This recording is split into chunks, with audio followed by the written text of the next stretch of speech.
Hi, my name is Gail Rand. I'm an Annapolis resident. I'm also a mother of 3 kids, and my youngest son, Logan, has epilepsy. And I wanted to talk to you about opportunities for medical cannabis in the state of Maryland. I'm very familiar with House Bill 1101, but due to the limitations of the medical academic centers that have not signed up at all, I'm concerned about him being able to get access. I know that there was a Goucher poll that showed that 90% of Marylanders approve of medical cannabis use, and I'm not sure there's a more nonpartisan issue out there. I know that you expressed that your goal is to have more opportunities and less for children. I think for my son and many children out there, there's no more opportunity that they could have than have the medicine that they need to be fruitful and successful. So my question is, I'd like to know what you and the state are doing to actually truly allow medical cannabis access for kids like my son. All right, well, thank you.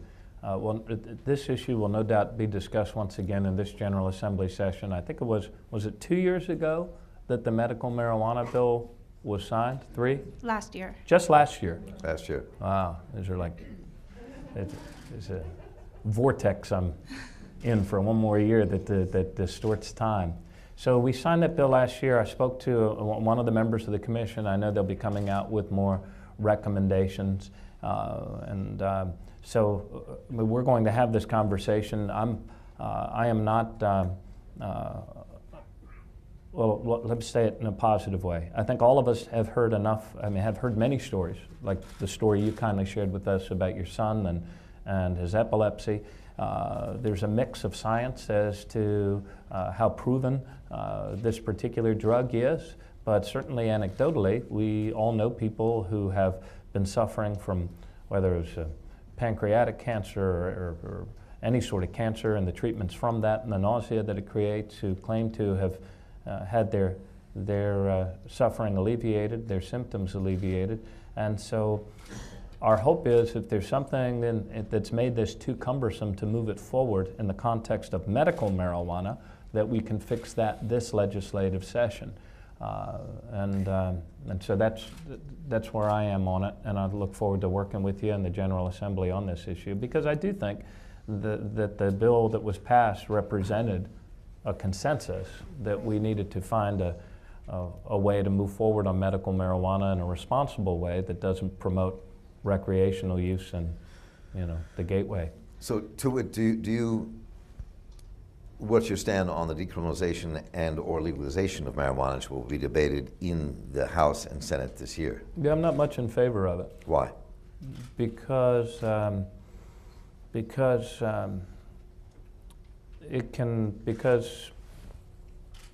I've seen what drug addiction has done to the people of our state and the people of our city, and I also know that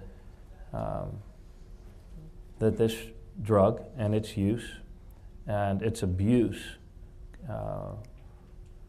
can be a gateway to even more harmful behavior. And I know that there are those who say, yes, you can say the same about alcohol, and yes, that's true.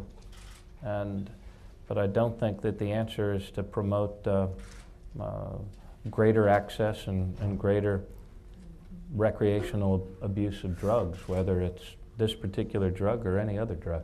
So you disagree with what happened in Washington and Colorado? You'd be opposed to that? Yeah, I'm not much in favor of that. In Colorado, there's been some research that 85% of the children with epilepsy that have gotten access to medical cannabis have reduced their seizures by 60 to 100%. So there's only 15% of the children out there that are not being helped by this medicine. And there's been no increase in crime or any issues with the medical legalization. And what's the format? What's the form in which they take it? It's an oil. It's an oil tincture. So there's a specific organization out in Colorado that manages the growing. It's very regulated, and they extract the oil and they administer it through either directly through an oil or with honey into the mouth. Right. And it's administered by like a medicine with neurological and doctor's approvals, recommendations for this medicine. And that's why I signed the medical marijuana bill. And if we need to fix it, if there's something broken or something that makes it too cumbersome, we can take advantage of these next 90 days and do that. Thank you so much. Thank you. We've had a number of debates leading up to this, both in the Daily Record and on the Mark Steiner Show, about all the issues that we're going to face in this session. One of those issues has to do with either legalization or decriminalization of marijuana, or both. Well, not both, one or the other.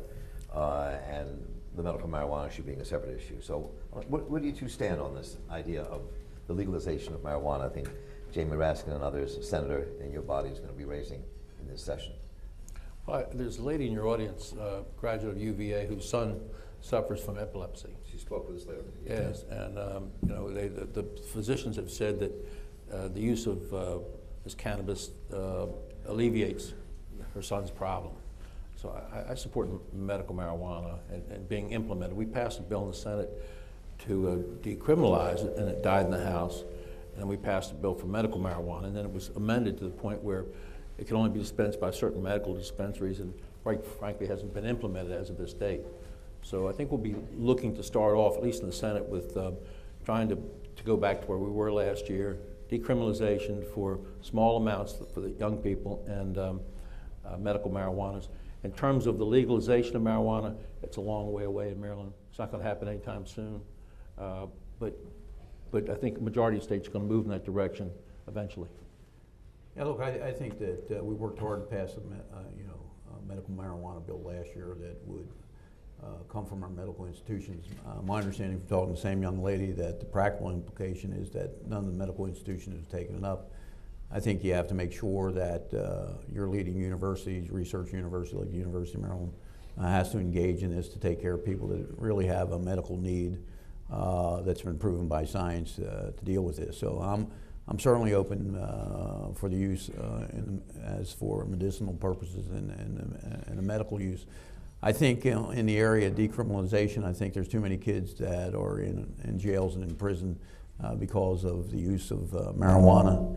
I think that we would be better off with citations and mandatory treatment in that area, but I'm in no way supportive of the recreational marijuana. You don't support legalization? Not on the recreational use like in Colorado. I think we're a long way from that. Look, we've spent numerous years trying to get young children and people off of tobacco, which is a carcinogen. Marijuana is still a carcinogen. You know, we have treatment centers loaded with kids that have problems with alcohol, drugs, and tobacco use. I've spent my entire life trying to keep kids away from that. And you know, before you want to see the liabilities and the benefits from something that's take place in marijuana in Colorado before you want to even touch that. But I do think in the areas of decriminalization and medical use, I think are appropriate areas for us to take a look at and implement. The reason the Colorado law is good in this sense is that it only sells to people 21 years of age. Right. It's like treated like alcohol.